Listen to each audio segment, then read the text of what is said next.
Rain hammered the wooden roof of the small cottage at the edge of the forest, and Alara woke to the sound of scratching at her door. She sat up fast, heart pounding, and grabbed the thick shawl draped over her chair. The scratching came again, weak and uneven, followed by a thin whimper that cut through the storm. She lit the oil lamp with shaking hands and crossed the cold floor barefoot, unlatching the door before her mind had fully caught up with her body. A gray pup lay on her doorstep, soaked through and shivering so hard, its small body seemed to blur in the lamplight. Its eyes were half closed, its breathing shallow. There was no mother wolf nearby, no pack waiting in the trees, only the pup and the rain, and the darkness pressing in from every side. Alara knelt down without thinking of the danger, though everyone in the village had warned her that wolves were not pets, that the forest belonged to the Alpha King and his people, and that no human should ever touch one of their kind without permission. She lifted the pup into her arms anyway. It was so light it frightened her, as if there was almost nothing left inside it to save. She carried it inside, kicked the door shut with her heel, and laid it near the fire on a folded blanket.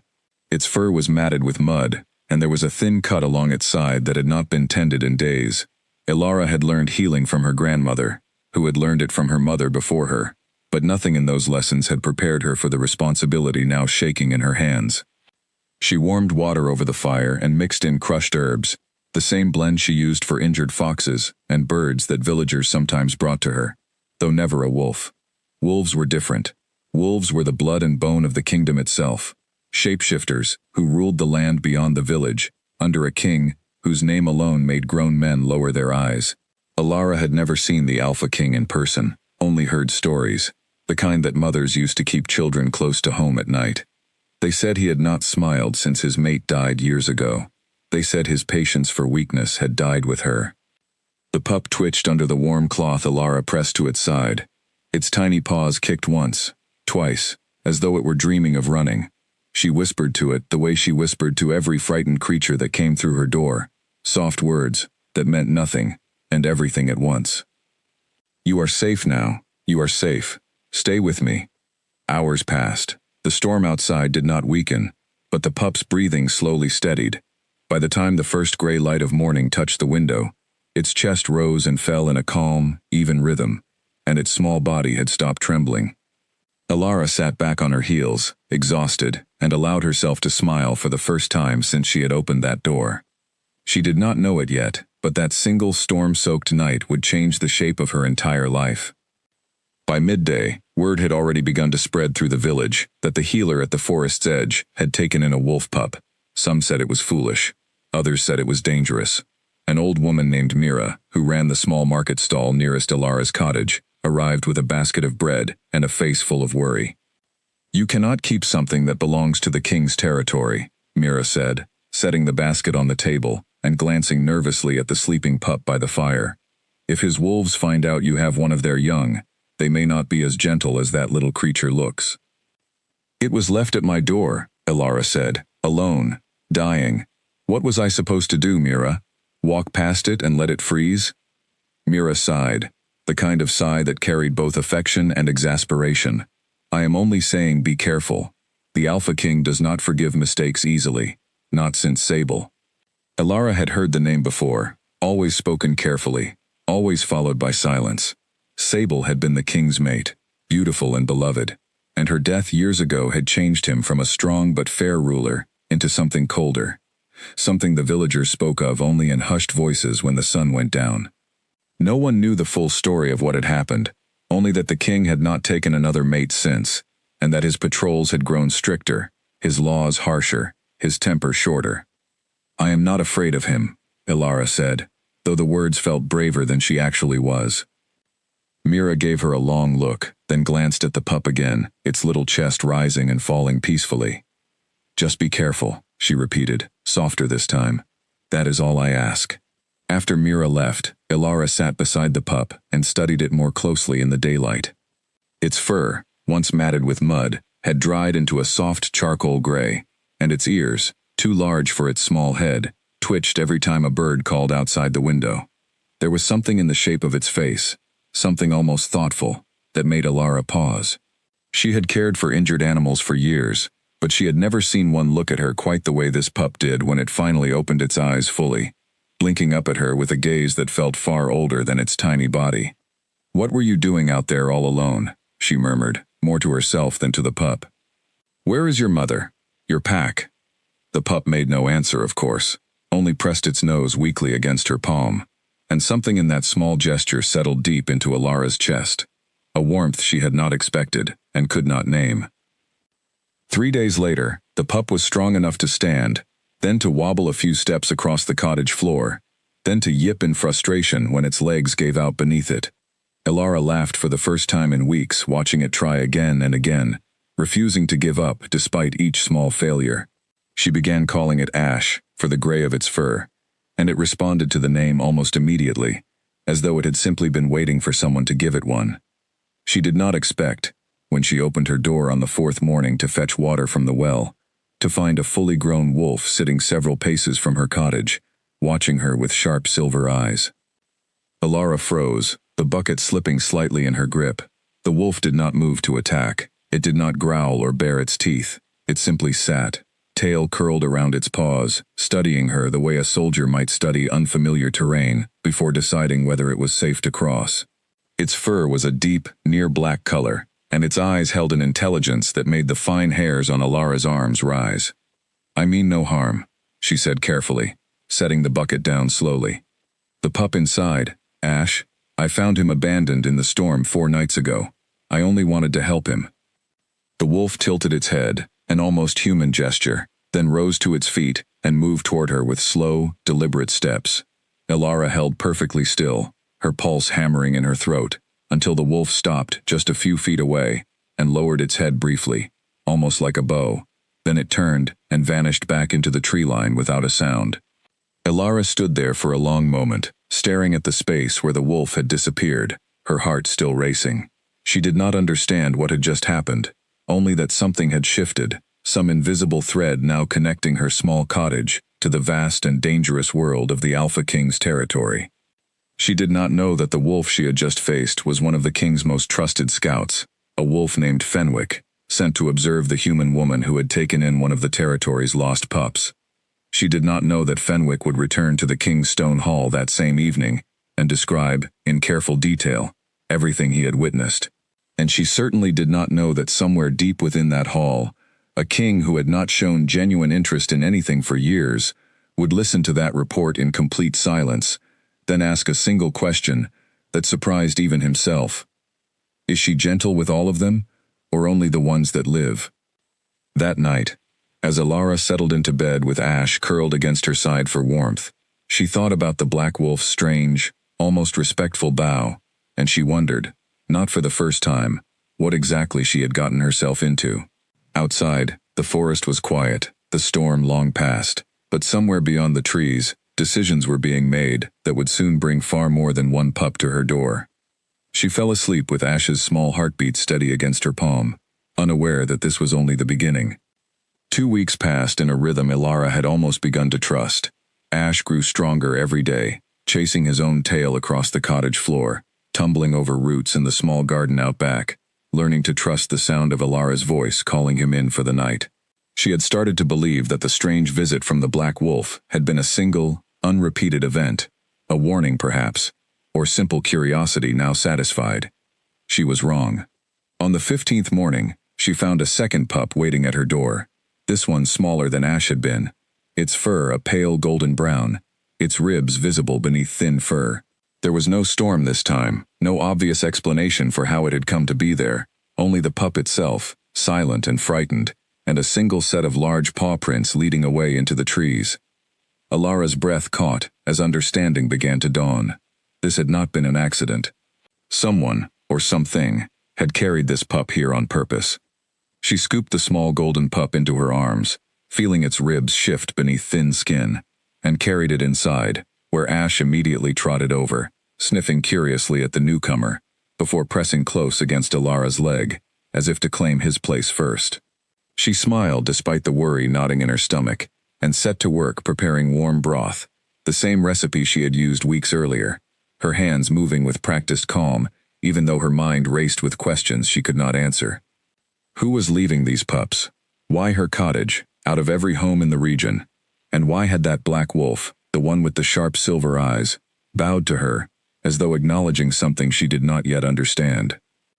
The golden pup, which she began calling Clover for the small white patch on its chest, shaped almost like a leaf, recovered more quickly than Ash had.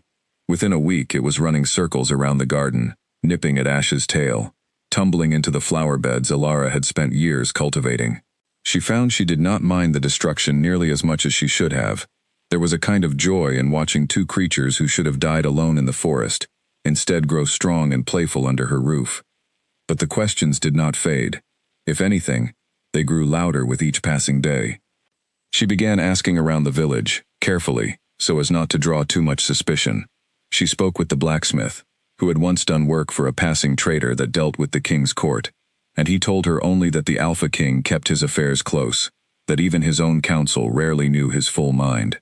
She spoke with an old hunter who occasionally ventured near the boundary of the territory, and he told her stories of a king who ruled with such iron discipline that even his most senior wolves did not question his orders, only carried them out. None of it explained why pups kept arriving at her door.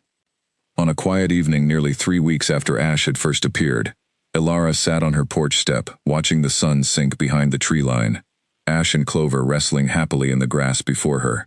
She thought of her grandmother, long past now, who used to say that kindness was never wasted, even when it seemed foolish, even when it seemed dangerous.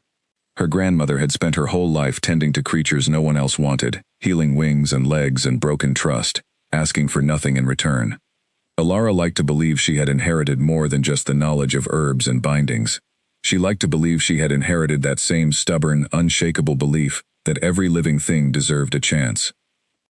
She did not know, as she sat there in the fading light with 2 orphaned pups tumbling in front of her, that she was being watched again, this time not by one wolf but by 2. Hidden just beyond the tree line where the shadows grew thick enough to hide even sharp silver eyes. Fenwick crouched low in the brush beside a second wolf, larger, broader through the shoulders, with fur so dark it seemed to swallow the last of the daylight. Neither wolf made a sound. Neither needed to speak. Not in this form, though if a human had been close enough to notice, they might have seen the way the larger wolf's ears pricked forward at the sound of Alara's soft laughter drifting across the yard, or the way his body went very still when Clover clumsily tripped over Ash, and both pups rolled together in a tangle of paws and tails. It had been a long time since the Alpha King had allowed himself to watch anything with such quiet, unguarded attention. He did not shift back into his human form that night, though he easily could have. He simply remained crouched in the shadows long after Alara had gathered both pups and gone inside, long after the candlelight in her window had flickered out, long after Fenwick had grown restless beside him, and finally, respectfully, asked in the low language of the pack whether they should return to the hall. Cale did not answer right away. When he finally rose to his feet and turned back toward the deeper forest, his voice, when it came, was quiet, in a way Fenwick had not heard in years. "Bring another," he said, "next week, and the week after that." Fenwick hesitated only a moment before dipping his head in agreement, though the question burned behind his eyes, unspoken but obvious. Why? What was the king testing, and why through a human healer who had no idea she was being watched at all? Cale did not explain himself, he rarely did anymore, but as the 2 wolves melted back into the darkness of the territory, leaving the small cottage and its sleeping occupants behind, something had shifted in him that he could not yet name, something he was not ready to examine too closely. For the first time since Sable's death, he found himself thinking about someone other than the past. The following morning, Alara woke to find both pups already awake and pawing eagerly at the door, as though sensing something she could not. She let them out into the crisp morning air and watched as they bounded toward the tree line, barking with the pure, uncomplicated joy of creatures who had forgotten, for a little while, everything painful that had come before. She did not yet understand the pattern forming around her, the careful, deliberate design behind every pup that arrived at her door. She only knew that her small cottage, once so quiet and solitary, now felt fuller than it had in years, and that despite every warning from Mira, despite every story of the Alpha King's coldness, she found herself unable to regret opening that door on the night of the storm.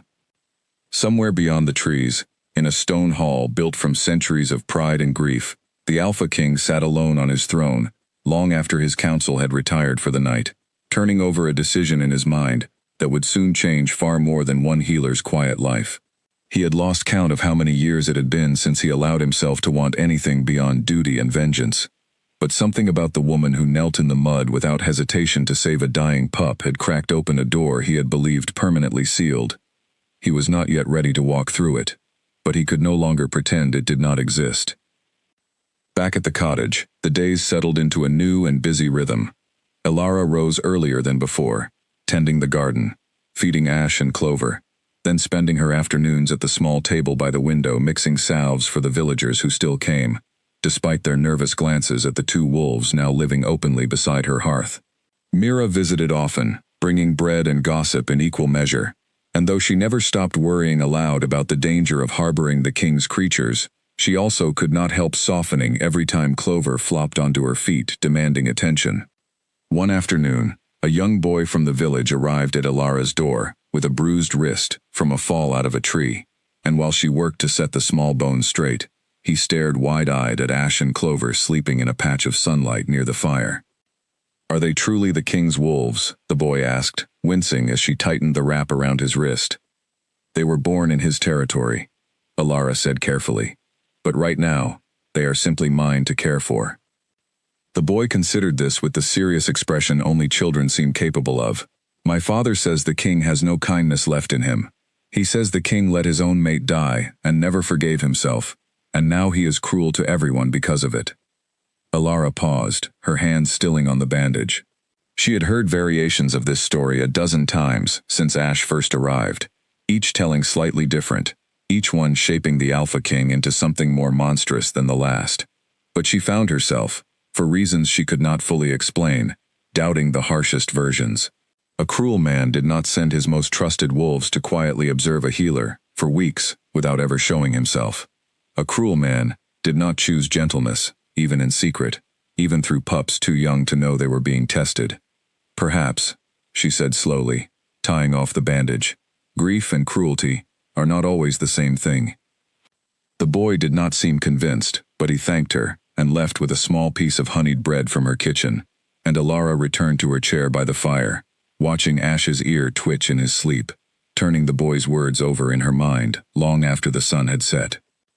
That night, as she banked the fire and prepared for bed, she heard a soft scratching at her door once more, gentler this time, more deliberate.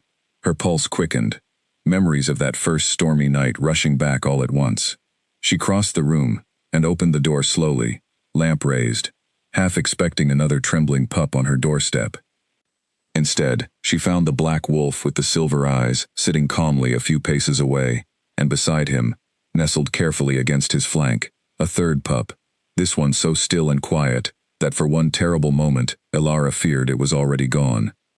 The black wolf lifted his head, met her gaze directly, and then, with the same slow, deliberate movement as their first meeting, nudged the pup gently forward across the threshold with his nose before stepping back into the darkness. Elara knelt immediately, gathering the tiny creature into her arms, relief flooding through her, as she felt the faint, fluttering heartbeat still beating beneath its ribs. Unlike Ash and Clover, this pup's fur held a strange, pale silver sheen, almost luminous in the lamplight, and even in its weakened state, its small chest rose and fell with a steadiness the other two pups had never shown, even on their strongest days. She did not know it yet, kneeling there on her cold doorstep with the third pup cradled against her chest, but this one would be different from all the others. This one would change everything.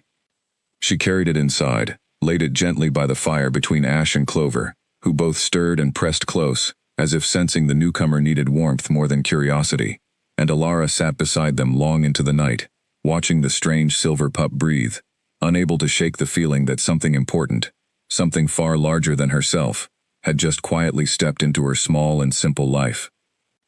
By morning, the silver pup had opened its eyes, and Elara found herself staring into a gaze so calm and so alert that she nearly dropped the bowl of warm broth in her hands. Most pups, even strong ones like Ash and Clover, took days to fully focus their eyes, to track movement with any real awareness. This pup watched her cross the room, watched her set down the bowl, watched her every movement with an attentiveness that felt less like an animal recovering from near starvation, and more like someone carefully studying a stranger they had just met. She named him Bramble, for no reason she could fully explain, except that the name felt right the moment it left her lips, sturdy and unshaken, much like the way he had already begun to hold himself apart from Ash and Clover's playful chaos. Word of the third pup spread through the village faster than Alara expected, carried mostly by the same boy she had treated days earlier, who could not resist telling his friends about the silver wolf pup with eyes like moonlight.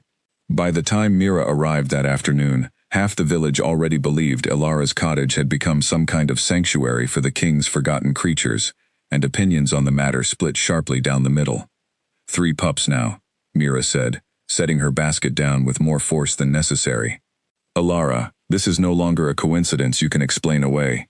Someone is choosing your door on purpose, and I do not like not knowing why. I do not like it either, Alara admitted, watching Bramble watch her from across the room, his silver eyes tracking every word, as though he understood far more than a pup his age possibly could. But what would you have me do, Mira? Turn them away? Let them die in the cold because their arrival makes me uneasy? Mira did not have an answer for that, and they both knew it. Instead, she simply sighed and pulled Alara into a brief, fierce hug before turning her attention to the pups themselves, cooing over Clover's tumbling antics while carefully avoiding getting too close to Bramble, who watched her with an unreadable stillness that unsettled even a woman who had known Alara since childhood. That evening, after Mira left and the pups had eaten their fill, Alara decided she could no longer simply wait for answers to arrive at her door on their own. She banked the fire, wrapped herself in her warmest cloak, and set out toward the boundary line that separated the village from the deeper forest. The invisible border everyone knew marked the edge of the Alpha King's true territory. She had never crossed that boundary before. No human did, not without invitation, not without risking the kind of danger that filled every story she had grown up hearing. But something had settled into her chest over the past weeks, a stubborn, quiet certainty that she could not simply wait in ignorance while pups kept arriving at her door with no explanation offered. The forest beyond the boundary felt different immediately, the air heavier, the shadows deeper despite the late afternoon sun still filtering weakly through the canopy. Alara walked carefully, staying close to the well-worn path the hunters sometimes spoke of, her heart hammering with every snap of a twig beneath her boots. She did not have to walk far before she felt it, the unmistakable sensation of being watched from every direction at once. "I know you can hear me," she called out, trying to keep her voice steady despite the tremor she could feel building in her hands. "I only want to understand. 3 pups have come to my door in the last month, and I believe someone here is responsible. I am not angry. I only want to know why." Silence answered her at first, thick and heavy, broken only by the distant call of a bird somewhere above the canopy. Then, from the shadows between 2 ancient oaks, Fenwick emerged, his silver eyes catching the fading light, his posture alert but not aggressive. Alara held her ground, though every instinct urged her to step back. "You," she said, recognizing him immediately. "You brought Ash, and I believe you brought Bramble as well." Fenwick tilted his head, the same almost human gesture she remembered from their first meeting. Then, to her utter astonishment, he began to shift. She had heard of shifting, of course, everyone had, but she had never witnessed it firsthand, and nothing could have prepared her for the strange, fluid transformation that unfolded before her eyes, bones and fur rearranging themselves in a process that looked equal parts painful and graceful, until where the wolf had stood, a man now crouched instead, tall and lean, dressed simply in dark clothing, his eyes the same striking silver they had been in his wolf form. "You should not have crossed the boundary," he said, his voice low and careful, though not unkind. "It is dangerous for a human to wander this deep alone, regardless of your intentions." "Then answer my question, and I will leave," Alara replied, proud of how steady her voice sounded, despite the way her legs had gone weak beneath her. "Why me? Why my door? Who is sending these pups?" Fenwick studied her for a long moment, clearly weighing how much he was permitted to say. Finally, he exhaled and glanced briefly over his shoulder, as though checking that they were truly alone. "The pups you have received are ones our territory could not otherwise place. Orphaned, rejected by their birth packs, too weak to survive on their own. It has always fallen to the pack to decide their fate, and traditionally, that fate has not been kind. Ilara's stomach turned at the implication left unspoken in his words. And now? Now, someone within our leadership has decided a different fate is possible, Fenwick said carefully. Someone has been watching how you care for them. Someone believes you may be exactly what this territory has been missing for a very long time. Who? Ilara pressed, though some part of her had already begun to suspect the answer, some quiet instinct connecting the dots between the stories she had heard, the king's isolation, the sudden and deliberate pattern of pups arriving at her door. Fenwick hesitated, and in that hesitation, Ilara found her answer more clearly than any words could have provided. The Alpha King, she breathed. Fenwick did not confirm it outright, but he did not deny it either, and the silence between them stretched long enough to settle the truth firmly into place. I have said more than I should already, he said finally, straightening. Return home, before darkness falls completely. The deeper forest is not always safe, even for those the king has taken an interest in. Wait, Ilara said, as he began to shift back, but he was already changing, fur rippling back across his frame, and within moments, the wolf stood before her once more, watching her with those same sharp silver eyes, before turning and disappearing into the trees, leaving her alone, with a truth far larger and far more complicated than she had expected to uncover. She walked home in a daze, her mind racing through every story she had ever heard about the Alpha King, trying to reconcile the image of a cold, grieving tyrant with a man who apparently spent his nights secretly ensuring that orphaned pups found their way to gentle hands rather than a harsher fate. Neither version felt complete. Both, perhaps, held some measure of truth. When she reached her cottage, all 3 pups rushed to greet her at the door, Ash and Clover tumbling over each other in their excitement, Bramble hanging back slightly, watching her with that same unnervingly calm gaze, as though he alone understood the weight of what she had just learned. Ilara knelt down and gathered all 3 pups close, burying her face briefly against Ash's soft fur, steadying herself against the strange new reality now settling around her. Somewhere out there, in a stone hall she had never seen, ruled by a man whose grief had become legend, decisions were being made that involved her directly, and she had no idea yet how deeply those decisions would come to reshape her life. She only knew, as she rose and ushered the pups inside for the evening, that there was no going back now to the quiet, simple existence she had known before the storm brought Ash to her door. Whatever the Alpha King intended, whatever test he believed he was conducting, Ilara had already made her choice weeks ago, the moment she knelt in the mud to save a dying pup without a single thought of the danger or complication that decision might bring. She would care for every creature who needed her, regardless of what it cost her, and regardless of what secrets still waited to be uncovered in the shadows beyond the boundary line. A week after her encounter with Fenwick, Ilara set out at dawn to gather herbs along the ridge above the river, a task she had done countless times before without incident.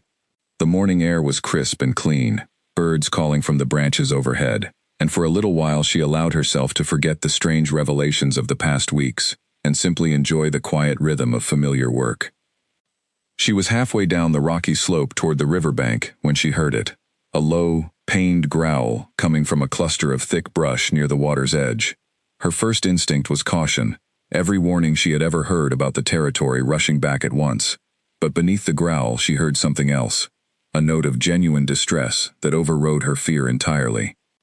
She approached slowly, calling out softly, the way she always did with frightened animals, and what she found made her breath catch in her throat. A massive wolf, easily the largest she had ever seen, lay trapped with one hind leg, caught firmly in an old iron trap half buried beneath fallen leaves, clearly forgotten by whatever hunter had set it long ago. The wolf's dark fur was matted with blood near the wound, and its powerful body trembled with exhaustion, from what had likely been hours of struggling against the metal jaws. The wolf's head snapped up at her approach, lips curling back over sharp teeth in a warning growl, golden eyes blazing with a mixture of pain and fierce, wounded pride. I am not here to hurt you, Ilara said, keeping her voice low and steady, holding her hands out where the wolf could see them clearly. That trap will only cause more damage the longer you struggle against it. Let me help you.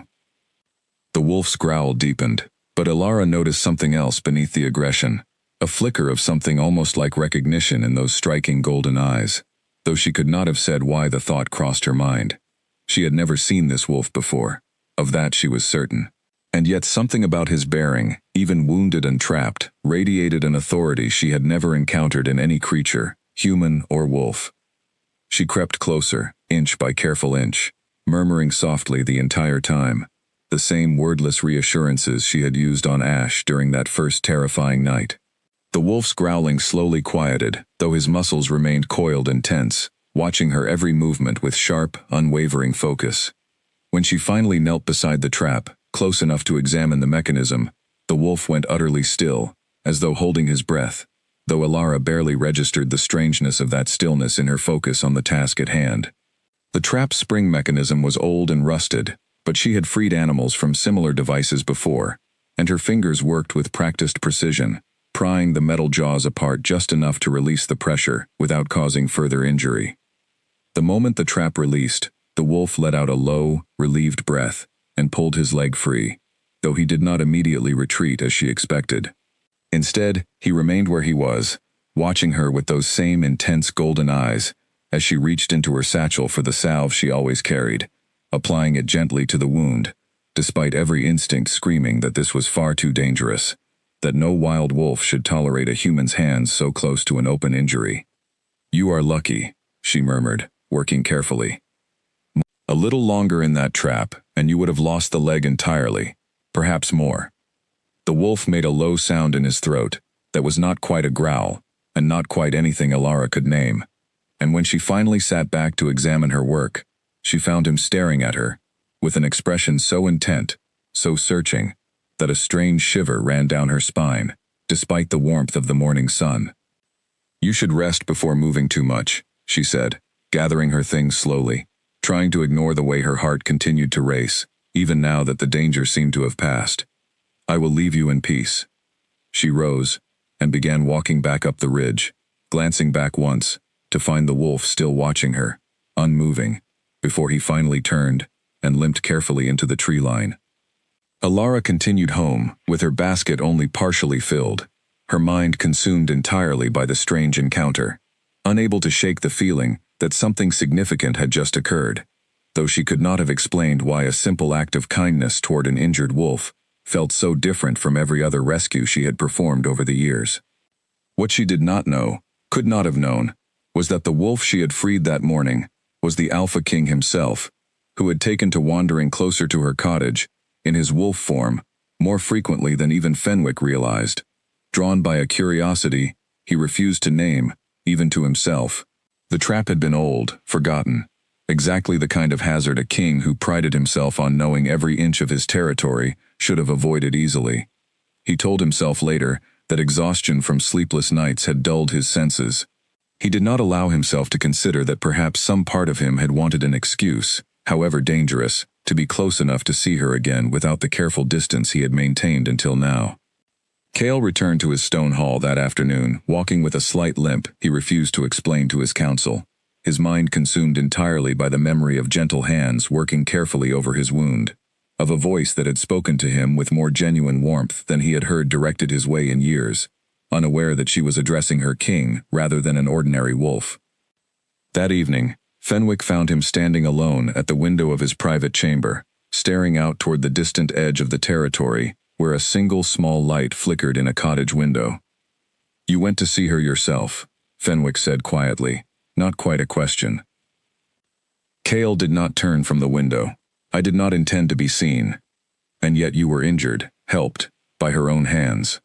"It changes nothing," Cale said, though even he could hear how hollow the words sounded as he spoke them. Fenwick was wise enough not to push further, though he allowed himself a small, knowing look before excusing himself for the evening. Cale remained at the window long after his scout had gone, turning over thoughts he had not allowed himself in years, memories of Sable mixing uncomfortably with the vivid, unwelcome image of gentle hands and a steady, unafraid voice. Back at the cottage, unaware of the true identity of the wolf she had helped, Alara spent that evening, as she had every evening recently, tending to her 3 pups by the firelight. Bramble had grown noticeably in the past weeks, his silver fur thickening, his movements gaining a confidence and grace that seemed far beyond his age. While Ash and Clover wrestled and yipped over a piece of leather Alara had given them as a toy, Bramble sat apart near the window, staring out into the darkening forest, with an intensity that unsettled her more each time she noticed it. "What do you see out there?" she asked him softly, settling down beside him, though she expected no answer beyond the usual soft whine or nudge of his nose against her hand.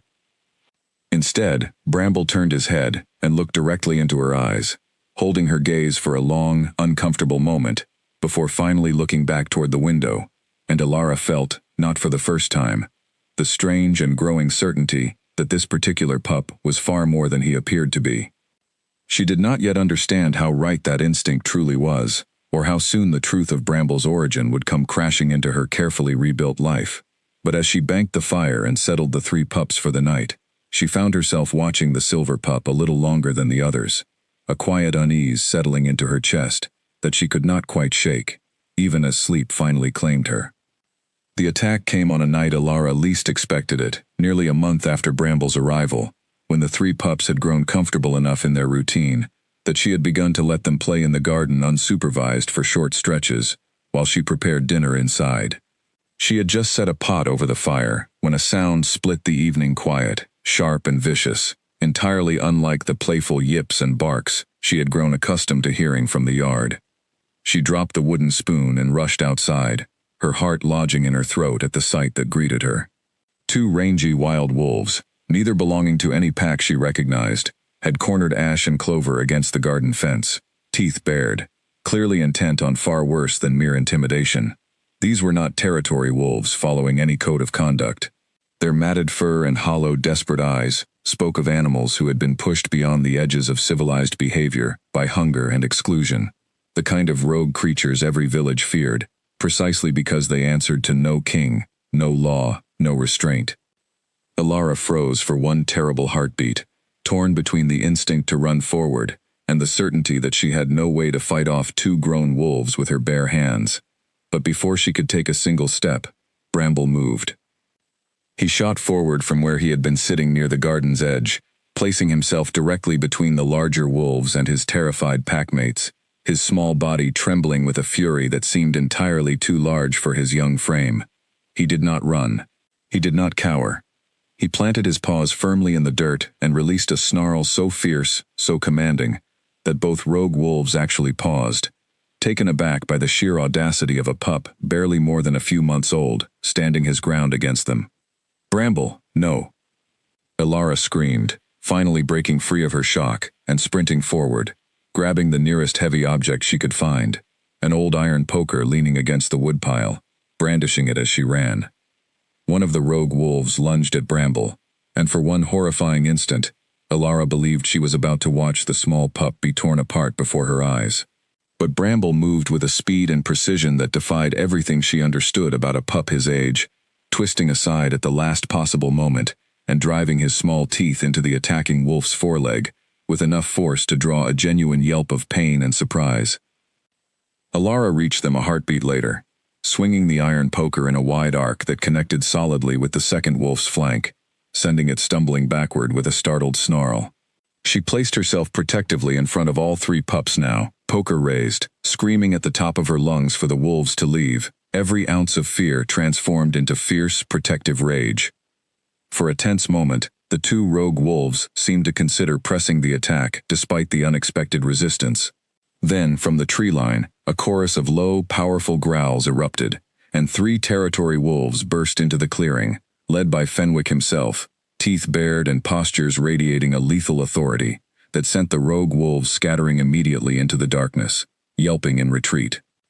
Alara sank to her knees the moment the danger passed, gathering all 3 pups into her arms with shaking hands, checking each of them frantically for injuries. Ash and Clover were shaken but unharmed, pressing close against her for comfort. Bramble, however, had a shallow scratch along his shoulder where the rogue wolf's teeth had grazed him during the brief struggle, and as Alara turned him gently to examine the wound, she froze. Beneath the thin layer of blood, visible now that his silver fur had parted from the scratch, was a mark she had never noticed before, a pale, distinctive pattern along his shoulder that looked almost deliberate in its shape, like a symbol rather than a natural marking. It reminded her, with a jolt she could not immediately explain, of the crest she had once seen stitched onto a banner during a market day years ago, carried by a rare traveling merchant who had done business with the king's court. "What is this?" she murmured, running her fingers gently over the mark, and Bramble, exhausted from the confrontation, simply leaned into her touch without answering, as pups always did. Fenwick approached slowly, once the rogue wolves had been chased off entirely, his silver eyes taking in the scene, the poker still clutched in Alara's hand, the pups gathered protectively against her, and finally, the mark now visible on Bramble's shoulder. Something shifted in his expression, subtle but unmistakable, a flicker of recognition quickly masked behind careful neutrality. "You are unharmed," he said, his voice carefully even. "That is fortunate. Rogue wolves rarely wander this close to the boundary." "Bramble protected them," Alara said, still slightly breathless from adrenaline. "He is barely more than a baby, and he stood between those wolves and his packmates without a moment's hesitation." Fenwick's gaze lingered on Bramble, a moment longer than seemed necessary, and Alara noticed, though she could not yet understand its significance. "He is a remarkable pup," Fenwick said carefully. "More remarkable, perhaps, than even you realize." "What do you mean by that?" Alara pressed, but Fenwick only shook his head, glancing toward the darkening forest. "It is not my place to say more, but I will ensure additional patrols come through this area at night from now on. You should not have to face such danger alone." With that, he dipped his head respectfully and retreated with the other two wolves back into the trees, leaving Alara alone with her 3 pups, and a growing certainty that everyone around her, from the king's own scout to the pups themselves, knew something crucial that she did not. She carried all 3 pups inside that night, tending to Bramble's scratch with careful, gentle hands, and long after Ash and Clover had fallen asleep curled together near the fire, she remained awake beside Bramble, studying the strange mark on his shoulder by candlelight. "Who are you?" she whispered, tracing the pale pattern with one finger. "Where did you truly come from, little one?" Bramble's golden eyes, so much like the trapped wolf's had been weeks earlier, though she did not consciously connect the two, opened briefly, and met hers, with a look of such quiet, steady understanding, that for one strange, suspended moment, Alara felt as though she were speaking not to a pup at all, but to someone far older, far wiser, patiently waiting for her to uncover a truth he was not yet permitted to reveal. The moment passed as quickly as it came, Bramble's eyes drifting closed again in exhausted sleep, and Alara sat back, telling herself she had simply imagined the depth she thought she'd seen. But sleep did not come easily to her that night, her mind circling endlessly around the mark on his shoulder, Fenwick's careful evasions, and the growing, undeniable sense that the quiet life she had built at the edge of the forest was about to be pulled entirely out from under her. Word of the attack reached the king's hall before dawn, carried swiftly by Fenwick himself, who requested a private audience the moment he returned rather than waiting for the usual morning council. Cale listened in tense silence as his scout described the rogue wolves, the pup's narrow escape, and finally, the mark now visible on Bramble's shoulder, a mark Fenwick described in careful, deliberate detail, because he knew exactly what it meant, even if he did not yet dare to speak the full truth aloud. When Fenwick finished, Cale sat utterly still for a long moment, his hands gripping the arms of his chair so tightly, his knuckles had gone white. "Say it plainly," Cale finally said, his voice low and dangerous, in a way Fenwick had not heard directed at him in years. "Tell me what you believe that mark signifies." Fenwick hesitated only a moment before answering, choosing his next words with the careful precision of a wolf who understood exactly how fragile the ground beneath them both had suddenly become. "My king," he said quietly, "I believe that pup may carry the bloodline mark of your own line, the same mark carried by Sable's family, passed only to true descendants." The silence that followed stretched long enough that Fenwick began to wonder if he had made a grave mistake in speaking at all. But when Cale finally rose from his chair, his expression was not one of anger, but of a grief and hope so tightly intertwined that Fenwick could not tell which emotion held the greater weight. "Bring him to me," Cale said quietly. "Tonight, I must see this mark myself." Fenwick arrived at Alara's cottage just as the last light of evening faded from the sky, and Alara opened the door to find him standing there, in his human form, for the first time since their conversation in the forest, his expression grave and unusually urgent. I need to bring Bramble to see someone, he said, without preamble. Tonight. It is a matter of great importance, and I promise no harm will come to him. Ilara's protective instincts flared immediately. Who? Why now, after everything? I cannot explain fully here, Fenwick said, glancing behind him toward the darkening tree line, as though worried about being overheard. But I give you my word, on my own life, that this concerns Bramble's true origin, and it is something that cannot wait any longer. Something in his tone, the careful weight he placed on the word origin, convinced Ilara more than any argument could have. Then I am coming with him, she said firmly. Wherever he goes, I go. Fenwick studied her for a long moment, then nodded once. That may be for the best, actually. Gather him. We should not delay. Ilara wrapped Bramble carefully in a warm blanket, leaving Ash and Clover curled together by the banked fire, and followed Fenwick deeper into the forest than she had ever ventured before, past the boundary line, past the ridge where she had once freed a trapped wolf, into territory that felt ancient and heavy with a presence she could not quite name. Eventually, the trees opened into a wide clearing, dominated by a structure unlike anything she had expected, a hall built from massive gray stones, ivy climbing its walls, torchlight flickering warmly from tall windows despite the late hour. Fenwick led her to a smaller side entrance, rather than the grand main doors, explaining quietly that discretion was important tonight, and soon, they stood in a private chamber, lined with old tapestries, and a single large window, overlooking the forest below. Ilara held Bramble close, her heart hammering as the door opened, and a man entered whose presence alone seemed to fill the entire room. She recognized him immediately, though she had never seen him in this form before. The same striking golden eyes she remembered from the trapped wolf weeks earlier, though now set into a human face, carved with sharp, weary lines, and framed by dark hair. He wore simple, dark clothing, befitting someone who valued function over display, yet everything about his bearing, the way he held himself, the quiet authority radiating from his every movement, told her instantly, and without doubt, exactly who stood before her. You, she breathed, memory crashing into place. The wolf from the ridge, the one caught in the trap. Kale's expression flickered with something like surprise, quickly schooled back into careful neutrality. You have a keen memory. You are the Alpha King, she said, not quite a question, though she needed to hear him confirm it. I am, he said simply, and something in the plain, unguarded honesty of his answer, offered without pretense or explanation, settled a strange calm over Ilara, despite the enormity of the moment. And I owe you an apology, for the deception, and for the danger my silence may have placed you and these pups in. Ilara held Bramble a little tighter, her earlier fear resurfacing. You asked to see him. Why? Kale's gaze moved to the bundle in her arms, and something raw and unguarded crossed his features, an emotion so naked that Ilara felt almost as though she were intruding on something deeply private. May I? He asked quietly, extending his hands.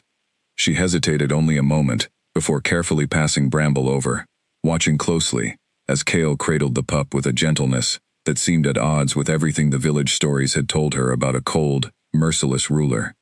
He turned Bramble carefully, examining the mark on his shoulder, with hands that trembled almost imperceptibly, and when he finally looked up, his golden eyes were bright with unshed emotion he did not bother trying to hide. 5 years ago, Kale began, his voice rough, my mate Sable was killed during a raid on our territory by a rival pack seeking to weaken our claim to these lands. We believed our son died alongside her that same night, his small body never recovered from the wreckage of our home, presumed lost in the fire that consumed everything. I mourned them both. I have mourned them every single day since. Ilara's breath caught, understanding beginning to dawn even before he finished speaking. This mark, Kale continued, tracing the pale pattern on Bramble's shoulder with a reverence that made Ilara's chest ache, belongs only to descendants of Sable's bloodline. It cannot be replicated, cannot be faked. I believed I would never see it again as long as I lived. You believe Bramble is your son, Ilara said softly, the pieces clicking together with dizzying speed. The pup's unusual intelligence, his fierce protectiveness of the other pups, the golden eyes that had unsettled her from the very first night, all of it suddenly making a terrible, wondrous kind of sense. I do not simply believe it, Kale said. his voice breaking slightly on the words. I know it. Somehow, impossibly, he survived that night, and for 5 years I did not know, did not search hard enough, did not dare hope enough to look. Bramble, as though sensing the significance of the moment, even in his young form, pressed close against Cale's chest, and the sight of the powerful, feared Alpha King, holding his lost son, with such raw, unguarded tenderness, undid something in Alara's chest she had not realized was still guarded. How did he come to be orphaned again? Alara asked quietly. If he survived the raid. Cale's expression darkened. That is a question I intend to answer, and I suspect the truth will not be simple. Someone within my own territory has known more about this than they have admitted. Someone allowed my son to be raised in secrecy, then abandoned, rather than bringing him home the moment his survival was discovered. His golden eyes hardened with a fury that made Alara understand, for the first time, exactly how dangerous this gentle, grieving man could become when provoked. I intend to find out who, and why. Adora watched him hold Bramble, watched the way 5 years of buried grief seemed to crack open all at once across his weathered features, and found herself reaching out instinctively to rest a steadying hand on his arm, a gesture she would not have dared make moments earlier, but which now felt entirely natural. Whatever the truth is, she said softly, he is safe now. He has been safe with me, and he will remain safe, whatever comes next. Cale looked up at her touch, golden eyes meeting hers with an intensity that made her breath catch, gratitude, and something else, something warmer, and far more complicated, flickering behind his gaze. You have already given him more safety and love than I dared hope any stranger could provide, he said quietly. I do not know how to properly thank you for that. You do not need to thank me, Alara said. I would have done the same for any pup who came to my door. I know, Cale said, and something in the simple certainty of his voice told her this fact alone. Her unwavering, unconditional kindness, offered without expectation of reward, was precisely what had drawn his attention to her in the first place, long before he understood that his own lost son would one day be carried to her doorstep. That is precisely why I trust you with him now. The weight of that trust settled between them in the quiet chamber, Bramble sleeping peacefully in his father's arms, and Alara understood, with a clarity that both thrilled and unsettled her, that her simple, solitary life had just become permanently and irrevocably entangled with the fate of the Alpha King and his territory. Cale insisted on escorting Alara and Bramble home himself that night, walking beside her through the dark forest in his human form, Fenwick trailing a respectful distance behind. Neither of them spoke much during the walk, the silence between them heavy with everything that had just been revealed, but it was not an uncomfortable silence, more the kind that settles between two people who have shared something significant and do not yet have the words to fully address it. May I ask you something? Alara finally said, as the lights of her cottage came into view through the trees. Of course, Cale replied. The pups before Bramble, Ash and Clover, were they truly sent because of some plan involving me, or were they simply orphans who needed a home? Cale was quiet for a moment, considering his answer carefully. Both, if I am honest. My territory has always struggled with what to do for pups who lose their families with no pack willing to take them in. It has never sat well with me, though I confess I did little to change it in recent years, consumed as I was by my own grief. When Fenwick first reported that a human healer at the village edge had taken in an abandoned pup without hesitation, tending it through the night despite the danger to herself, something in me wanted to know more. I told myself I was simply testing your character. I did not fully admit, even to myself, how much I wanted to see it proven true. And was it? Alara asked. Proven true? Cale turned to look at her fully then, his golden eyes steady in the moonlight filtering through the branches above them. More than proven. You have shown a kindness to my people, to my own son, that I have not seen offered so freely in a very long time. I do not know how to properly express what that means to me. Alara felt heat rise in her cheeks despite the cool night air, and she busied herself adjusting the blanket around Bramble to hide her reaction. I only did what anyone with a heart would do. You underestimate how rare that truly is, Cale said quietly, particularly toward creatures that most humans have been taught to fear. They reached the cottage soon after, and Alara found herself reluctant to say goodnight, though she recognized the feeling as foolish, given everything else occupying her thoughts. Kale seemed similarly hesitant, lingering at her door longer than strictly necessary, watching as she settled Bramble back inside near his sleeping packmates. "I must return to my hall before dawn," Kale said finally. "There is much I need to address, questions I must answer, regarding how my son came to be separated from me for so long. But I would ask, if you are willing, that I might return to see him again soon, and you as well." "He is welcome here as often as you wish," Ilara said, then added, somewhat more shyly than she intended, "and so are you." Something shifted in Kale's expression at those words, a warmth breaking through the careful composure he had maintained throughout their entire conversation, and for a brief moment, Ilara glimpsed the man he might have been, before grief had hardened him, before years of loss had taught him to guard every soft feeling behind walls of duty and restraint. "Thank you," he said simply, and then, after a pause that stretched just a beat longer than comfortable, he turned and disappeared back into the trees with Fenwick, leaving Ilara standing in her doorway, her heart beating with a confusing mixture of exhaustion and something suspiciously close to hope. Over the following days, Kale made good on his word, visiting the cottage in his human form under the cover of early evening, always accompanied by Fenwick for propriety and safety, though it quickly became clear that his visits were about far more than simply checking on Bramble's well-being. He would linger long after examining his son, asking Ilara about her work as a healer, listening with genuine interest as she described the various herbs and remedies she had learned from her grandmother, sharing in turn small pieces of his own history that he clearly did not offer easily to others. He told her, in halting fragments across several visits, about Sable, about the raid that had taken her from him, about the years of guilt he carried believing he had failed to protect his family adequately. Ilara listened without judgment, offering only quiet support rather than easy platitudes, and something about her steady, unflinching presence seemed to ease a burden Kale had carried alone for far too long. Meanwhile, behind the scenes, Kale had quietly begun an investigation into how Bramble had survived the raid and remained hidden for 5 years without his knowledge. Fenwick worked tirelessly, questioning older members of the pack who had been present during the chaos of that terrible night, searching for any thread that might explain the mystery. The answers came slowly, fragmented, but a troubling pattern began to emerge. Whispers of a healer from a distant pack who had found and raised an orphaned pup in secret, believing it safer to keep the child hidden rather than risk him becoming a target in the unstable years following the raid. But deeper still, Fenwick uncovered something far more troubling, evidence suggesting that certain members of the king's own council had known of the child's survival far earlier than they had ever admitted, and had chosen deliberately to keep the information buried rather than see the true heir return to his father. When Fenwick brought this evidence before Kale, presenting it late one evening in the privacy of the royal chamber, the king's expression turned to stone. "Who?" Kale demanded, his voice dangerously quiet. "Give me the name." Fenwick hesitated, clearly troubled by what he was about to reveal. "The evidence points toward Garrick, my king, your own beta." The silence that followed was heavy enough to feel like a physical weight pressing down on the room.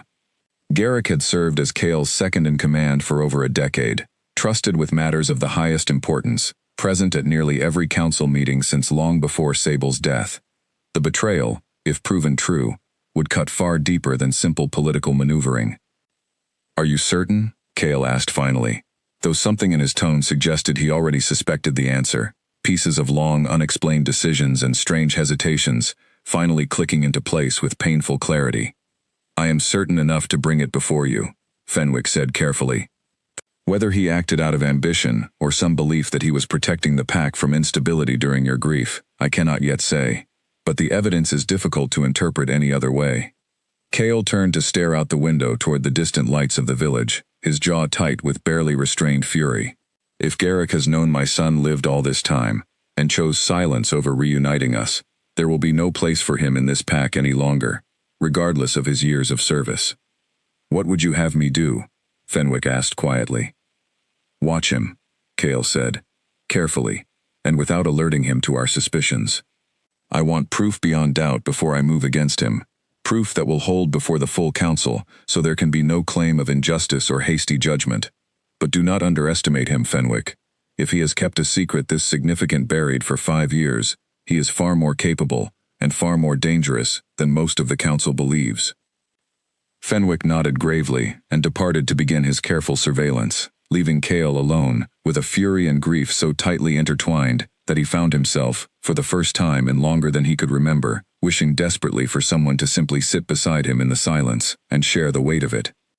Almost without conscious thought, his mind turned toward the small cottage at the forest's edge, and the steady, unafraid healer who had somehow, through nothing more than simple and consistent kindness, become the one presence in his life that felt entirely uncomplicated by politics, grief, or duty. He resolved to visit again the following evening, telling himself it was purely for Bramble's sake, though some quieter, more honest part of himself already knew that was no longer entirely true. News that the Alpha King had begun visiting a human healer's cottage regularly did not stay contained within the small circle of those who knew the full truth for long. Wolves talk, even when instructed not to, and within 2 weeks, whispers had spread through the territory that the king had taken a strange, unprecedented interest in a woman from the village, that he visited her often, that his lost son had somehow been found sheltering under her roof. The council convened an emergency session the moment the rumors reached their ears, and Alara, though she did not attend, felt the ripple effects almost immediately. Mira arrived at her cottage one afternoon, with a face drawn tight with worry, closing the door firmly behind her before speaking. "The whole village is talking," Mira said without preamble. "They say the king's council is furious. They say some of them believe you have bewitched him somehow, or that you seek to use his lost son to gain power over the throne." Alara felt a cold weight settle in her stomach. "That is absurd. I have done nothing but care for pups who needed help." "I know that," Mira said gently. "And so, apparently, does the king, given how firmly he has begun defending you whenever the subject arises in council. But not everyone shares his conviction, Alara, and some of those who oppose him are not the sort to simply grumble quietly and accept defeat." Alara's worry was confirmed further that evening, when Cale arrived for his usual visit, his expression tense in a way she had not seen before, even during their most difficult conversations about Sable's death. "There has been trouble at court," he admitted, once Bramble had settled happily among his packmates, freeing them to speak privately near the fire. "Garrick has used the news of my visits here to sow doubt among the more traditional members of the council. He argues that a king's judgment cannot be trusted while he is, in his words, distracted by matters of the heart involving a human woman with no standing in wolf society." "Do you believe that?" Alara asked carefully. "That your judgment has been compromised?" "No," Cale said firmly, meeting her eyes without hesitation. "If anything, these past weeks have restored clarity to my judgment that grief had long clouded. But Garrick does not need me to believe his accusations. He only needs enough of the council to doubt, enough uncertainty to weaken my position, while he consolidates support for whatever he intends next." "What does he intend?" Alara asked, though dread had already begun coiling in her chest at the answer she suspected was coming. Cale's jaw tightened. "I do not yet know for certain, but a king who conceals the truth of an heir's survival for 5 years does not do so out of simple loyalty to tradition. He does so because that heir's continued absence serves his own ambitions. If Bramble is publicly acknowledged and protected, Garrick's path toward greater influence, perhaps even toward the throne itself should something befall me, becomes considerably more difficult."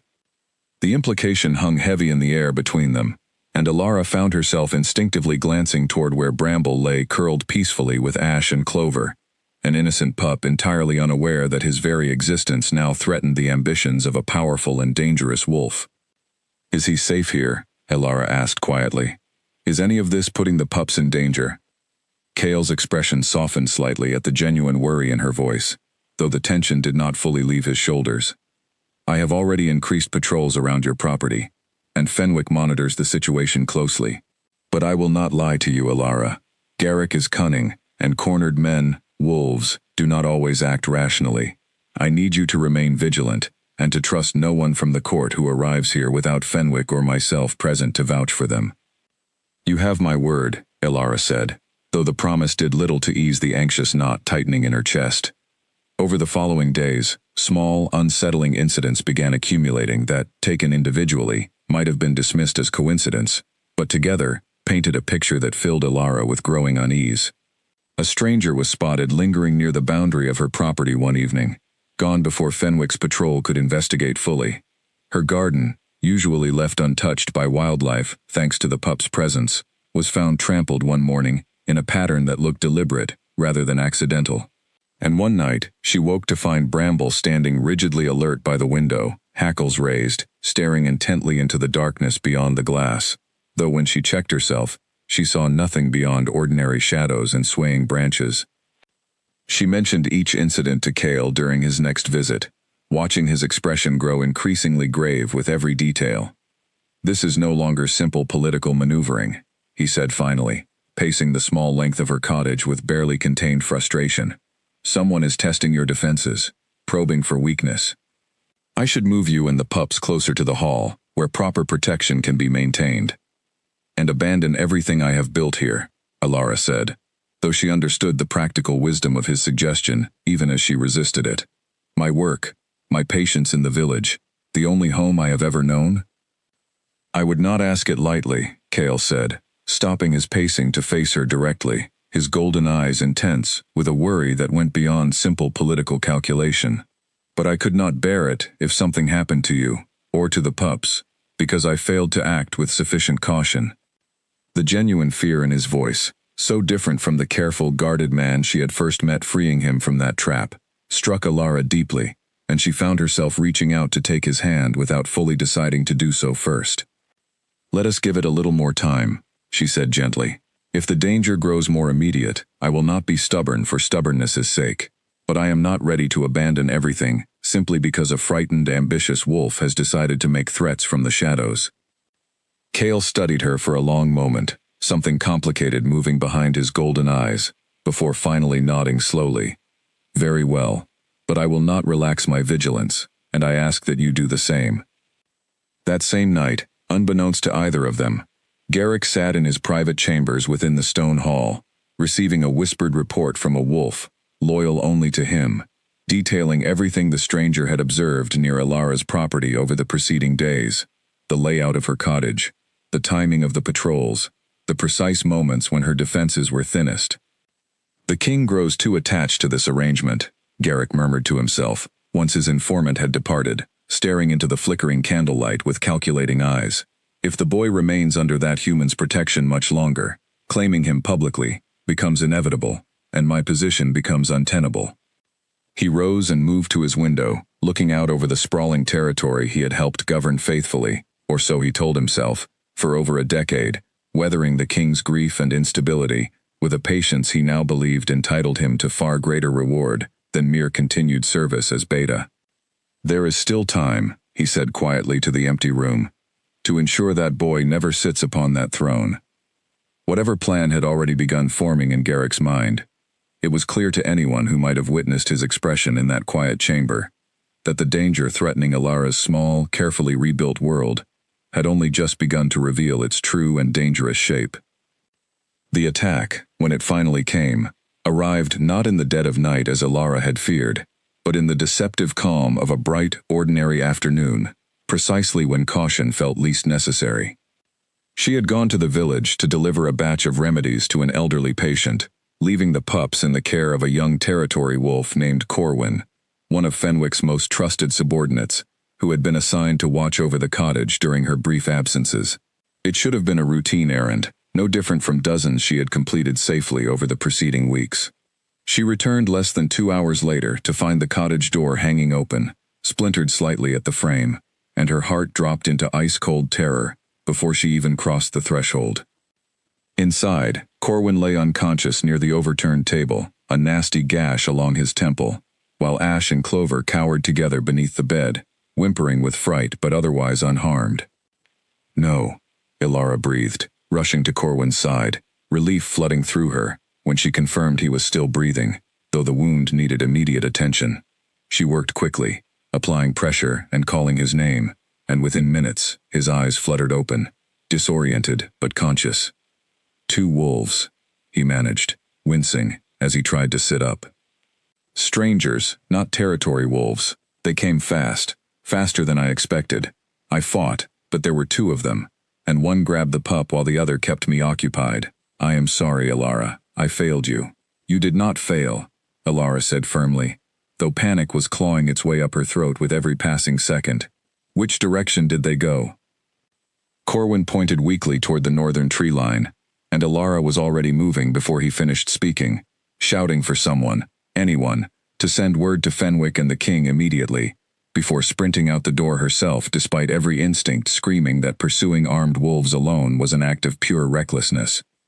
She had not gone far into the trees before Fenwick himself came crashing through the underbrush, alerted somehow already, his expression thunderous with alarm.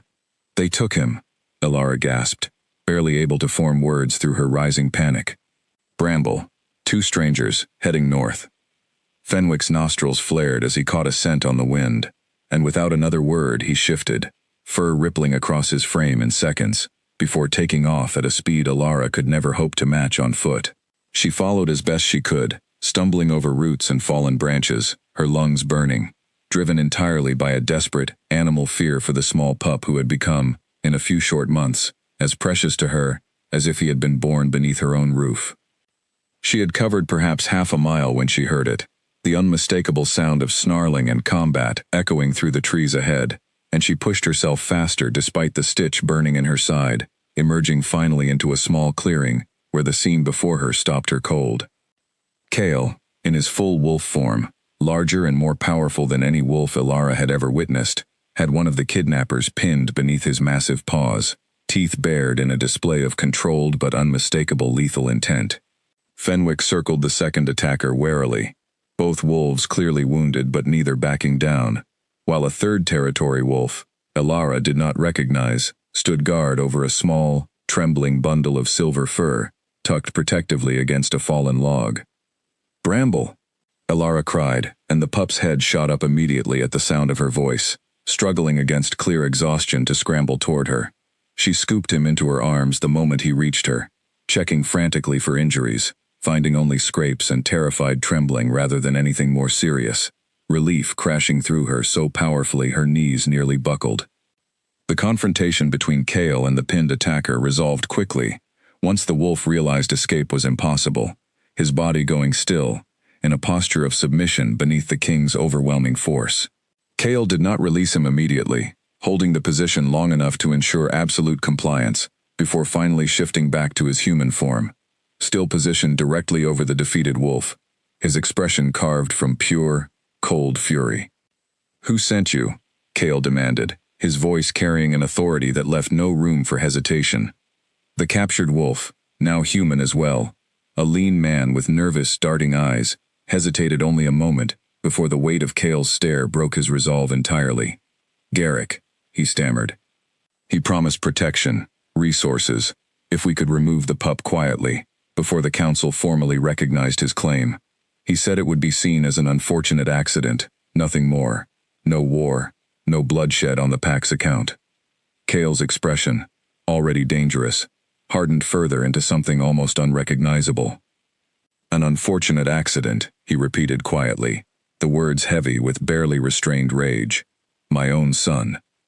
"Kale," Alara called softly, drawing his attention away from the trembling captive. Bramble still clutched safely against her chest. "He is safe. That is what matters most right now." Kale's gaze shifted to her and the pup she held, and something in his fierce, dangerous expression softened immediately, the fury banking into something more focused and controlled, though no less determined. He crossed the small clearing in a few long strides, and gently placed a hand against Bramble's back, checking for injuries himself with a gentleness that contrasted sharply with the violence just moments before. "You are safe now," he murmured to his son, voice thick with emotion. "You are safe." He turned back to Fenwick, who had secured the second attacker with efficient, practiced restraints. "Take them both to the hall. I want them held separately, and I want full confessions before the entire council, witnessed and undeniable. Garrick's schemes end tonight." Fenwick nodded sharply and moved to carry out the order, while Kale turned his full attention back to Alara, gently taking her free hand in his own, his thumb brushing lightly across her knuckles in a gesture that felt far more intimate than either of them had allowed themselves before. "I should have moved you and the pups to the hall the moment the threats became clear," he said quietly, guilt heavy in his voice. "I let my reluctance to disrupt your life outweigh proper caution, and it very nearly cost me everything that matters most. You could not have predicted every possible danger, Elara said gently, though her own voice still trembled slightly from the residual adrenaline. What matters now is that Bramble is safe, and that Garrick's treachery has finally been exposed beyond any doubt. Cale's jaw tightened at the mention of his former beta's name. Exposed, yes, but exposure alone will not be enough to guarantee this never happens again. Garrick has spent years cultivating loyalty among certain factions within the council. When he learns his plan has failed, he will not simply accept defeat quietly. Then we will face whatever comes next together, Elara said firmly, surprising herself slightly with the certainty in her own voice. Cale looked at her for a long moment, something profound and unguarded moving behind his golden eyes, before finally nodding, a small, weary smile touching the corner of his mouth for the first time since the crisis had begun. Together, he agreed quietly. I find I like the sound of that far more than I expected to. They walked back toward the cottage together, Bramble held securely between them, Ash and Clover rushing out to greet their returning packmate with frantic, relieved barking the moment they arrived, and though the danger from Garrick had far from passed, Elara felt, for the first time since the kidnapping attempt began, a fragile but genuine sense that whatever trials still lay ahead, she would not be facing them alone. 3 days after the failed kidnapping, Cale called a full assembly of the council, an event so rare that word of it spread through the territory within hours, drawing not only every ranking wolf, but also curious villagers, who gathered at a respectful distance outside the Great Hall, sensing that something historic was about to unfold. Elara stood among them, Bramble held securely in her arms, Ash and Clover pressed close against her legs, Mira gripping her hand tightly for support. Inside the hall, the 2 captured wolves had already confessed fully before witnesses, their testimony detailed and consistent, leaving no reasonable doubt about Garrick's involvement in both the years-long concealment of Bramble's survival and the recent attempt to eliminate him entirely. Garrick himself stood before the assembled council, his composure remarkably steady, given the weight of evidence stacked against him, though a careful observer might have noticed the slight tension in his shoulders, the barely perceptible tightening around his eyes. These accusations are the desperate fabrications of wolves, caught committing crimes on their own initiative, Garrick said smoothly, addressing the council with practiced confidence. I have served this pack faithfully for over a decade.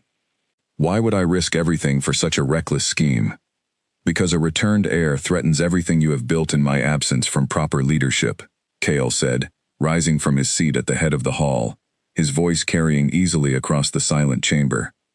Because for 5 years, while I drowned in grief, you quietly consolidated influence, positioning yourself as indispensable, always the steady hand guiding a wounded king.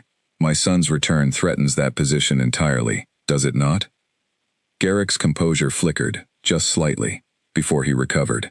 I have only ever sought stability for this territory. Stability, Cale repeated, his voice hardening. Is that what you call condemning an innocent pup to years of hidden exile, then ordering his death when concealment no longer served your purposes? There is a word for that, Garrick, and it is not stability. It is treachery. Murmurs rippled through the assembled council at the bluntness of the accusation, and Cale pressed forward, presenting the evidence Fenwick had carefully gathered over the preceding weeks, the testimony of the captured wolves, records of Garrick's private communications with the healer who had originally raised Bramble in secret, and finally, the distinctive bloodline mark itself, which Cale revealed to the full council by gently taking Bramble from Elara's arms and holding him aloft so that every wolf present could see the pale, unmistakable pattern on his shoulder. This mark cannot be forged, Cale declared, his voice resonating with an authority that silenced every remaining doubt in the room. It belongs to Sable's bloodline alone, passed only to her true descendants. This pup is my son, returned to me against every ambition Garrick sought to protect through years of deception, and ultimately, an attempt at murder. The council chamber fell utterly silent, every wolf present absorbing the full weight of what had just been revealed. Garrick's carefully maintained composure finally cracked entirely, his expression twisting from practiced calm into something far more desperate and dangerous. You would choose a pup raised by a human woman over the stability I have provided this pack for years, Garrick snarled, abandoning pretense entirely, now that denial had become impossible. You would risk everything, the purity of leadership, the traditions that have held this territory together, for sentiment and grief you never fully overcame? I would choose my son, Cale said simply, because he is my son, and because the woman who raised him showed him more genuine love and protection, in a few short months, than this council has shown its own weakest members in generations. If tradition demands cruelty toward the vulnerable, then perhaps it is tradition itself that requires reconsideration, not the pup who survived despite every obstacle placed before him. A low murmur of agreement rippled through a portion of the gathered council, and Alara, watching from the doorway, felt a surge of pride so fierce it brought tears to her eyes.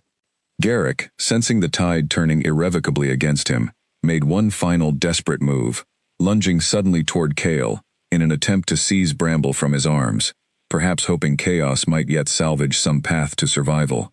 But Fenwick, anticipating exactly this possibility, intercepted him mid-motion, and within moments, several loyal wolves had subdued the former beta entirely, pinning him firmly to the ground before he could cause any harm. Garrick, Cale said, his voice cold and final, as he looked down at the wolf who had once been among his most trusted advisors. You are stripped of your title, and all standing within this pack, effective immediately. You will be exiled beyond the territory boundaries, forbidden to return under penalty of death, for the crime of concealing the king's heir, and for the attempted murder of an innocent pup. Garrick struggled briefly against his restraints, his expression twisted with fury and disbelief, but the assembled council offered no support, no dissenting voices raised in his defense now that the full truth had been laid bare before them. Whatever loyalty he had cultivated over the years dissolved entirely in the face of such undeniable treachery. Take him to the boundary, Cale instructed, and several wolves moved to carry out the sentence, escorting a still struggling Garrick from the hall, while the remaining council members watched in stunned, sobered silence. Once the chamber had settled, Cale turned to address the full assembly once more, Bramble still held securely in his arms, and this time, his gaze found Alara standing in the doorway, holding his gaze with a warmth that made her breath catch, despite the gravity of everything that had just transpired. There is one more matter I wish to address before this council, Cale said, and something in his tone shifted, the cold authority of judgment giving way to something far more personal. For 5 years I ruled this territory as a grieving man, closed off from anything resembling genuine connection, believing that duty alone was sufficient to guide my decisions. I was wrong. It took a human healer's simple, unwavering kindness toward creatures no one else wanted to save, toward pups the world had already given up on, to remind me what true leadership should look like. He crossed the hall toward Alara, the entire council watching in rapt, silent attention, and knelt briefly to set Bramble gently on his feet beside Ash and Clover, before rising to take both of Alara's hands in his own. Alara, he said, his voice carrying clearly through the silent hall, you have cared for my son when I could not, shown him a love and protection that no title or bloodline could have guaranteed him otherwise. You have shown this entire territory that compassion and strength are not opposing forces, but partners. I would be honored, if you are willing, to claim you not only as the guardian of my son, but as my chosen mate, before this council, and before every wolf who calls this territory home. A stunned silence gripped the hall for one long, suspended moment, before scattered murmurs of approval began rippling through the assembled council, growing steadily into something resembling genuine, warm acceptance, as wolves who had witnessed Cale's transformation over recent months recognized the truth in his words.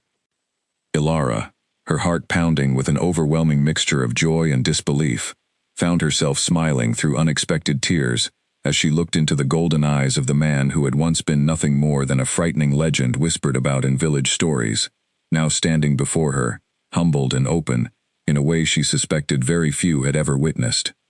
Yes, she said simply, her voice steady despite the emotion thickening it. I accept.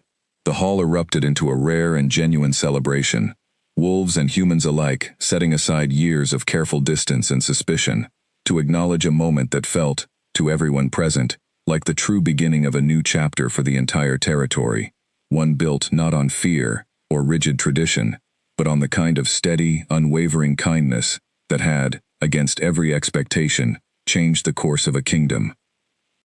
In the months that followed, the territory settled into a peace it had not known since long before Sable's death. Garrick's exile removed the last significant source of internal division, and the council, freed from years of quiet manipulation, worked more openly and cooperatively than many of its older members could recall in decades. Cale ruled with a renewed sense of purpose, his grief transformed rather than erased, now woven into a deeper appreciation for the family he had once believed permanently lost to him. Alara did not abandon her work as a healer, though her responsibilities within the territory grew steadily alongside her new role at Cale's side. She continued treating villagers who came to her door, human and wolf alike now, since word had spread widely of the healer who had once cared for the king's own lost son, with nothing but gentle hands and an open heart. Mira became a frequent visitor to the growing household, delighting in watching Ash and Clover, now fully grown and thriving, take on informal roles helping guard younger pups who arrived at the territory's newly established sanctuary. That sanctuary, built at Cale's insistence on land adjoining Alara's original cottage, had become the fulfillment of everything Alara had unknowingly begun, the night she first opened her door to a shivering, storm-soaked pup. No longer would orphaned or rejected pups face uncertain, dangerous fates within the territory. Instead, they would be brought to a place built specifically for their care, staffed by healers and gentle handlers, trained under Alara's careful guidance, funded and protected directly by the crown itself. Bramble grew alongside his adopted siblings, with a confidence and warmth that belied the uncertain, dangerous start to his young life. Though he would one day inherit leadership of the territory, Cale made certain his son understood, from his earliest years, that true strength lay not in raw power or bloodline alone, but in the same quiet, unwavering compassion that had guided Alara's every action since the very beginning.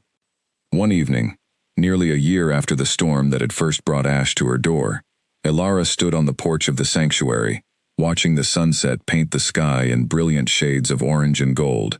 Bramble curled contentedly nearby with Ash and Clover, several new pups tumbling nearby, under the watchful eyes of the sanctuary's newest caretakers. Cale joined her quietly, wrapping an arm around her shoulders as they watched the pups play together in the fading light. "Do you ever think about how different everything might have turned out?" Cale asked softly, "if you had simply walked past that door on the night of the storm?" Alara considered the question for a long moment before answering, leaning contentedly into his warmth. "I could never have walked past," she said simply. "It was never truly a choice. Not for me. Some things you simply do, because the alternative is unthinkable." Cale smiled, pressing a gentle kiss to the top of her head. And yet that single, unthinking act of kindness changed the course of an entire kingdom. "Perhaps," Alara said, watching Bramble tumble playfully with the newest arrivals, his laughter, wolf and boy both, ringing bright and clear across the sanctuary grounds. "Or perhaps kindness was always meant to matter this much. We simply needed the right storm to prove it." Together, they watched the pups play until the last light faded from the sky, the sanctuary behind them glowing warmly with lantern light, a testament to everything that had grown from a single act of compassion, offered without hesitation or expectation of reward. The territory that had once been ruled through grief and rigid tradition now thrived under a partnership built on trust, healing, and the simple, enduring belief that every abandoned creature, wolf or otherwise, deserved a chance to find their place in the world. And though many more pups would arrive at that sanctuary door in the years that followed, none would ever again face the uncertainty and danger that had once shadowed Bramble's earliest days. Alara made certain of that, standing steadfast at the heart of the territory she now called home, proof that even the smallest acts of kindness could, in time, reshape the fate of an entire kingdom.